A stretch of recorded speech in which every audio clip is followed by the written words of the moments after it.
میں مجبور ہو گیا ہوں اس لیے بولنے پہ تعجب ہوتا ہے مجھے اس بات پہ کہ ڈاکٹر صاحب کے خطا اجتہادی کا قول کرنے پہ کفر کے فتوے آنا شروع ہو گئے۔ اب اس پہ کیا کہا جائے؟ یعنی یہ ظلم نہیں ہے، ظلم عظیم نہیں ہے، دلائل بے حساب ختم ہونے میں نہیں آتا، جو ننگی زبان استعمال کی جا رہی ہے۔ اب تو حالت یہ ہے کہ سوائے لعنت، کفر، ملعون، کافر، اس سے نیچے بات ہی کوئی نہیں ہو رہی۔ اور اس سے بڑا ظلم عظیم کیا ہے کہ ایک عالم دین جس کا سابقہ ٹریک ریکارڈ گواہ ہے کہ اس عالم دین نے ہمیشہ دین متین پہ اپنا نقطہ نظر بڑے دھڑلے کے ساتھ دلائل کی دنیا میں بڑے مہذب انداز سے، اب بھی میں حیران ہوں کہ اتنی ننگی گالیاں ڈاکٹر صاحب کو نکل رہی ہیں، لیکن ڈاکٹر صاحب نے بہت ہی تحمل مزاجی کے ساتھ اس کے جواب دے رہے ہیں، کوئی بازاری زبان استعمال نہیں کر رہے۔ یہ ان کا حوصلہ ہے۔ ڈاکٹر صاحب جس راہ کے مسافر بنے ہیں نا، یہ تو عظیمت والے لوگوں کا کام ہے، یہ ہر بندے کے بس کی بات نہیں ہے۔ اور جس دھج سے کوئی مقتل میں گیا وہ شان سلامت رہتی ہے، یہ جان تو آنی جانی ہے، اس جان کی کوئی بات نہیں۔ لیکن ڈاکٹر صاحب کا یہ جو جملہ تھا تو اس کے اندر اللہ کی ایک حکمت یہ تھی کہ رافضی جو مدتوں سے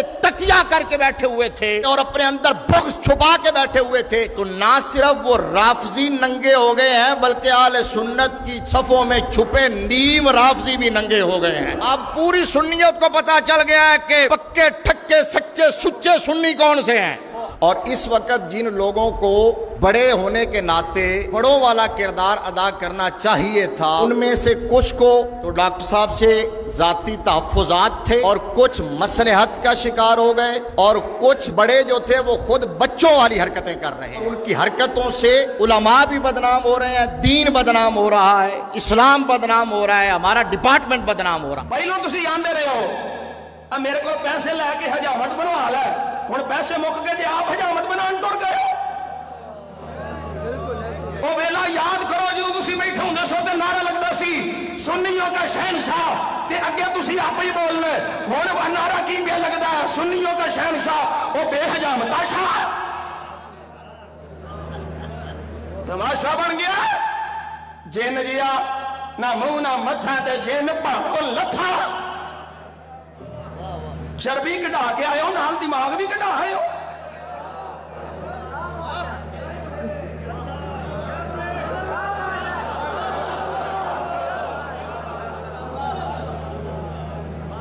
دماغ دی تھان تے بھوسا بڑھوا ہے، تو انہوں پتہ ہی نہیں لگنا پیا انی مات ماری گئی ہے، تو آڑے نال بیٹھا بھولی کتا انہوں کہرے پاسے لے کے ٹر پیا۔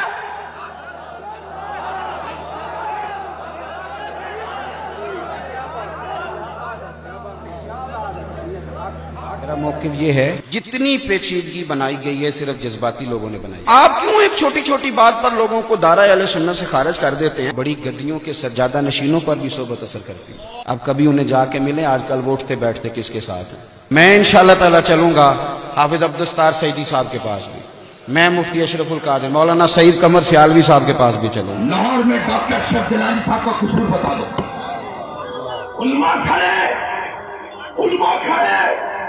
مجھے بتائے ڈاکٹر اشرف جلالی صاحب کا قصور کیا بتائے۔ میں جا رہا ہوں لاہور، تاریخ نہیں بتاؤں گا، جا رہا ہوں لاہور میں، روک سکو تو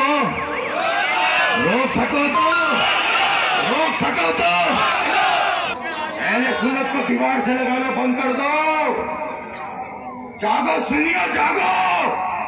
علامہ ڈاکٹر محمد اشرف آصف جلالی نے کیا جملہ کہا حدیث پڑھاتے ہوئے؟ انہوں نے کہا جہاں حضور نے اپنی بیٹی سیدہ فاطمہ الزہرا کا نام لیا حدیث میں، ترجمہ کرتے ہوئے بولیے سنیے۔ آج میں ان کمینے پیروں کو کیا کہوں جب برطانیہ سے پاؤنڈ لے کے، لندن سے خیرات لے کے مداری پاکستان میں لگانے آئے ہیں، ہم مداری لگنے نہیں دیں گے۔ آصف اشرف جلالی صاحب بچہ جانتا ہے۔ اللہ ان کو اپنی حفاظت میں رکھے، آزمائش میں اس وقت اللہ ان کا بول بالا فرے۔ آصف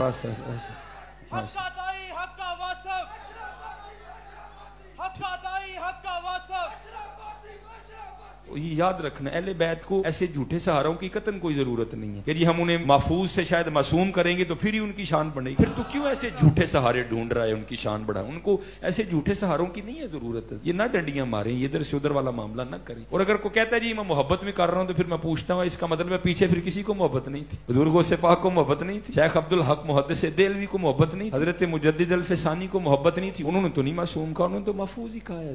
جہاں بولنا چاہیے وہاں سوئے پڑے ہیں ہم سارے. آصف جلالی سے ہمارا ہزارہ اختلاف ہو, مانتا ہوں وہ قبر پرستوں کے وکیل ہیں, ہمارے عقیدے کے مسئلے پر ان سے بہت سارے اختلافات ہیں, لیکن آج وہ جیل کی سلاخوں میں بند ہے.